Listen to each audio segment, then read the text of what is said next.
तो जैसा कि मैंने कहा था आपको कि मैं एक वीडियो लाने वाला हूँ जिसमें खगोल शास्त्र के बारे में कुछ नई जानकारी देने वाला हूँ जो अभी तक हमने पढ़ी नहीं, सुनी नहीं। ना कभी नासा ने इस विषय में कुछ बताया है, ना इसरो ने कभी इस विषय में कुछ बताया है। तो मैं आपको बताने वाला हूँ कुछ नया।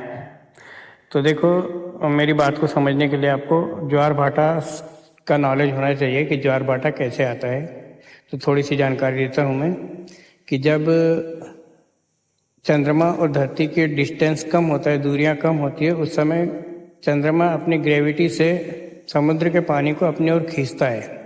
तो जैसे ही पानी ऊपर उठता है तो किनारों से पानी कम हो जाता है, समुद्र के किनारों से पानी नीचे की ओर चला जाता है। और जैसे ही डिस्टेंस बढ़ता है तो ग्रेविटी से पानी छूट जाता है और एकदम से झटके के साथ पानी फिर किनारों पर बढ़ जाता है। तो इसे कहते हैं ज्वार भाटा। तो अब मैं बताता हूँ आगे जो मैं बताने वाला था कि जब भी धरती और चांद बने होंगे, जब भी बने होंगे जितने भी साल पहले, तो क्या धरती पर ही पानी का उद्गम हुआ, चांद पर नहीं हुआ होगा?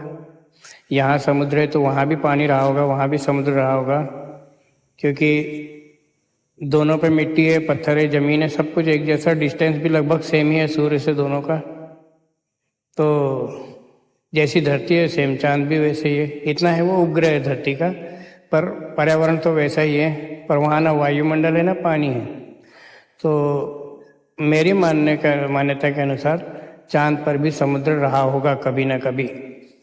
और ग्रेविटी की बात करें तो चंद्रमा का ग्रेविटी 6 गुना कम है धरती से।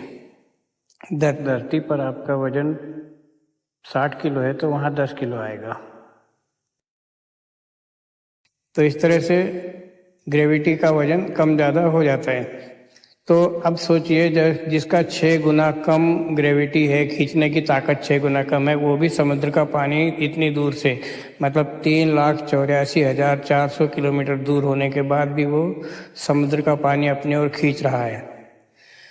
तो सोचो, जब चंद्रमा पर पानी रहा होगा तो धरती ने अपने गुरुत्वाकर्षण से वहाँ का पानी नहीं खींचा होगा। तो धरती ने उस समय अपने गुरुत्वाकर्षण से वहाँ का पानी खींचा, और जैसा ये पूर्णिमा के समय या जब भी चांद और धरती की दूरी कम होती, उस तरह जब भी डिस्टेंस कम हुआ तब उसने, धरती ने चांद का पानी अपनी ओर खींचा। तो उस समय ये घटनाएं हजारों साल तक चली, और जैसे डिस्टेंस कम होता था पानी खींचा जाता था। तो इस तरह से चांद का पानी थोड़ा थोड़ा करके पूरा धरती पे आता गया। तो उस समय तक धरती पे मानव सभ्यता का विकास अच्छी तरह हो चुका था। मानव ने अपनी आंखों से देखा है आसमान से पानी गिरते हुए। बादलों से गिरते हुए तो हम भी देखते हैं, लेकिन बिना बादलों के आसमान से गिरते हुए उस समय लोगों ने पानी देखा है। और इसीलिए उन्होंने जो भगवान शंकर की प्रतिमा बनाई, उसमें सिर पे चांद बनाया है जटाओं में, और चांद से गंगा निकली हुई दिखाया है, क्योंकि यह घटना सत्य हुई है उस समय। तो और एक उदाहरण देता हूँ कि उस समय द्वारका नगरी थी गुजरात में जो है, वो आज 300 फीट नीचे गहरे पानी में है। तो जब नगरी रही होगी तो पानी उससे भी नीचे रहा होगा 5-50 फीट। तो अब आप सोचिए कि 300 फीट पानी का लेवल बढ़ना समुद्र में इतने आसानी से 1 इंच भी लेवल बढ़ना बोले तो बहुत बड़ी बात है। तो 300 फीट यदि लेवल बढ़ रहा है तो कितना सारा पानी एक्स्ट्रा पड़ा होगा उसमें। और ये पानी कहाँ से आया, इस पर कभी किसी ने विचार नहीं किया। हाँ, लोग इस तरह से मन में विचार कर लेते कि भाई धरती के अंदर ज्वालामुखी फूटते, भूकंप आते, ये होता वो होता, लेकिन कितना भी होगा तो भी 300 फीट लेवल इतने बड़े समुद्र का बढ़ना मुश्किल है, क्योंकि धरती पर 3 भाग पानी है। तो उस समय इतना पानी नहीं था। उस समय पानी, जमीन ज़्यादा थी, पानी भी आधा पानी आधा जमीन, ये मान के चलो आप। तो ये जो ऊपर से पानी आया है चांद का, उस वजह से धरती पर 3 भाग पानी हो गया है और कई नगर डूब गए हैं।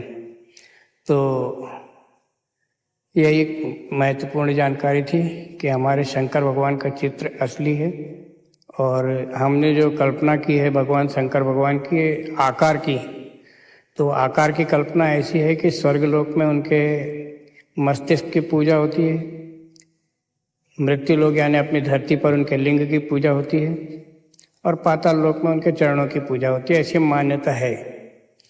तो गंगा नदी इस तरह से आई है। और आपको यदि इस विषय में कुछ कहना है तो आप कमेंट में कह सकते हैं, और कुछ मेरे से गलती हुई हो तो आप बता सकते हैं कि आपने यहाँ गलत बोला, या इस घटना में और कुछ आप जोड़ना चाहें तो जोड़ सकते हैं। धन्यवाद।